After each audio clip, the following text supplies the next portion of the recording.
Hey friends, my name is Steve Guttenberg. This is the Audiophiliac Daily Show. And today I have a question. Is it your goal to keep your stuff, your gear, your equipment, and your LPs if you have them, or CDs if you have them, to keep them in as perfect a condition as you possibly can? No dings, no dents, no scratches, pristine. Is that one of the things that's hugely important to you? And if so, why? In other words, are you tiptoeing around your stuff because you don't want it to ever get a scratch or a ding or a dent or any signs of use at all?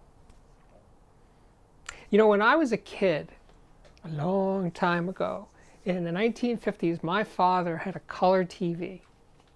And the weird thing is that he turned down the color control to make it basically a black and white TV. And I used to ask him, why? And he says, well, I don't want to wear it out. Okay, so I went along with the flow. But now as an adult, I look back and I think he spent all this extra money to buy a color TV, but never really enjoyed using it as a color TV because it needed to be perfect. Perfect for who, what, and when, you know. So the next person who owned it, it would be perfect for them. He was very generous in his spirit and was saving this TV for future owners. Well, that's very nice. It was very generous of him. But anyway, so when you go through all these machinations to make sure your stuff shows absolutely no signs of use, well, you know, each to their own. If that's what you want to do, knock yourself out. Now, me, it's funny. I'm not that kind of person. I'm not a color within the lines type of guy. You know, a little, as you might have noticed from these videos, I'm a little sloppier than that, right? But I have mentioned more than once that I can play my records that I bought literally a half century ago and played hundreds of times on a very high resolution system right now and thoroughly enjoy them. I mean, I will say when I was a kid, I always, after I played a record, I put it back in the sleeve. I didn't leave them on the floor or step on them or drop pizzas on them or anything. I took good care of them, but I used them a lot because I bought them to enjoy them, which is kind of the theme of today's video. Is you buy these things, the gear and the music, at least physical media, to enjoy, and then do you get to enjoy them? So let me tell you about this other thing. So when I was maybe the late 60s, early 70s, I had this deal with my sister. We had very similar tastes in music. And when I would buy a new LP, I'd slice open the jacket, put on the record, and make a recording of it the very first time I played it. And then I wouldn't play it again. I would sell that record for half price to my sister. That was our deal, right? So she got to have records for half price. I got to have them in perfect condition, recorded to reel tape so that they would always be perfect. Sounds like a good plan, right? Except for a few things. I didn't really play those tapes that much. For some reason, it wasn't like playing a record. So the satisfaction of playing music somehow was diminished by always having to play the tape instead of the record. I missed not having the jacket. I missed a lot of things about playing records that just didn't come through on the tapes. Now, the tape was the first play, so it was the most perfect the record would ever be. But you know that it wasn't actually as good as the record. The recording of a record isn't as good as the actual thing in the first place, you know, to within the limits of the technology at the time, at least, right? So I was cheating myself out of having the pleasure of owning the record and even the sound of the record. Yes, it was the first play of the record, so the record was at its best.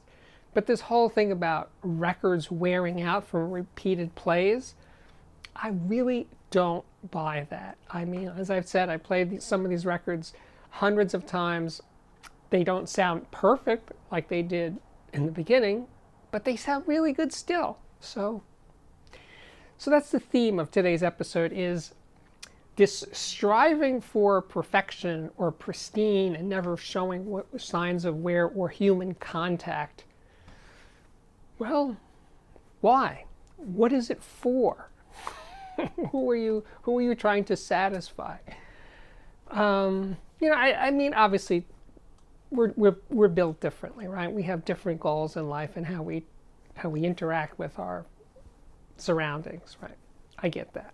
So I'm not saying my way is the correct way for everybody, not at all. I'm just pointing out that this idea of keeping things perfect, that you're tiptoeing around the stuff. Basically you've become a slave to the things that you own. You're working for them, basically. Seems weird to me. It seems wrong. It seems like something's backwards about that relationship.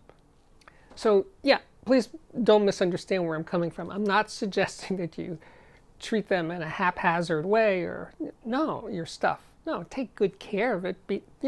Show some respect for it. But don't become, overly fussy about it, because, I did another episode, which I will link to. Let me see if I'm pointing in the right direction over there, about where will this go after you're gone? Your hi-fi, does it have any meaning to anybody other than you? After you pass, and then it's just a bunch of stuff in your house or apartment, and somebody's got to get rid of it and sell it to some company. And it's the same for records. You can have a collection of records of LPs or CDs in the thousands. Where will that go? Unless someone really takes the time to put each piece on eBay and sell them one at a time, someone's just going to come and take it away and pay 10 cents on the dollar or 20 cents or something. It's not that big a deal. And even if you tiptoed around it, made it absolutely perfect, unless you had very rare recordings or very rare pieces of audio that were very special and there was a big demand for that amplifier or something. Other than that, it's just stuff. No one else cares, really. A few audiophiles. Maybe your audiophile pals will come in and pay your beloved some reasonable amount of money for it, to have a piece of you in their lives. Maybe that's it. And they'll look at that Conrad Johnson preamplifier from 1982 and they'll say, wow, John took such good care of it. It looks brand new. Maybe that's it. So after you've passed and your equipment is dispersed and your music collection is dispersed into the universe, they'll say, John, man, what a great guy. He took such good care of it for the people that followed him and enjoyed it after him.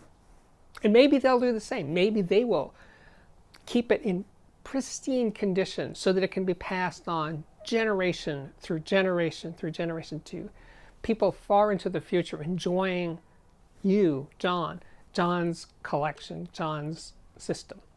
Maybe that's it. Maybe that's the payoff. So maybe I've been misunderstanding this situation. Yes, continue to take absolutely perfect care of your gear. Treat it with the utmost respect so that future generations can enjoy your stuff. Okay, that's it. My name is Steve Guttenberg. I figured it out. My name is Steve Guttenberg. This is and continues to be the Audiophiliac Daily Show. If you like what I do, thank you so much. Please subscribe to this YouTube channel. Coming up in a week or two, 160,000 subscribers. Thank you. If you have already subscribed and you're part of this worldwide group, thank you for being there. You should also check out the Patreon, which can be found at patreon.com/audiophiliac, and I will link to that in the description below this video.